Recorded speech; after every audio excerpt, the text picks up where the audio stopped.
بسم اللہ الرحمن الرحیم۔ حضرت جابر بن عبداللہ رضی اللہ عنہما بیان کرتے ہیں کہ رسول اللہ صلی اللہ علیہ وآلہ وسلم نے ارشاد فرمایا، میری امت کو ماہ رمضان میں 5 تحفے ملے ہیں جو اس سے پہلے کسی نبی کو نہیں ملے۔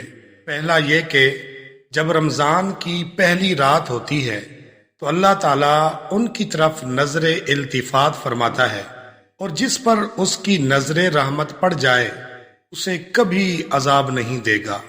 دوسرا یہ کہ شام کے وقت ان کے منہ کی بو اللہ تعالیٰ کو کستوری کی خوشبو سے بھی زیادہ اچھی لگتی ہے۔ تیسرا یہ کہ فرشتے ہر دن اور ہر رات ان کے لیے بخشش کی دعا کرتے رہتے ہیں۔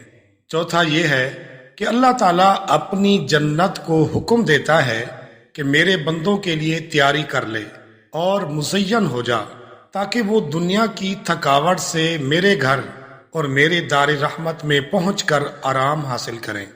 پانچواں یہ ہے کہ جب رمضان کی آخری رات ہوتی ہے ان سب کو بخش دیا جاتا ہے۔ ایک صحابی نے عرض کی، کیا یہ شب قدر ہے؟ آپ صلی اللہ علیہ وآلہ وسلم نے ارشاد فرمایا، نہیں، کیا تم جانتے نہیں ہو کہ جب مزدور اپنے کام سے فارغ ہو جاتے ہیں تو انہیں پوری مزدوری دی جاتی ہے۔ اس حدیث کو امام بہقی نے روایت کیا ہے۔ اللہ تعالی ہم سب کو ماہ رمضان کی برکات نصیب فرمائے، آمین یا رب العالمین۔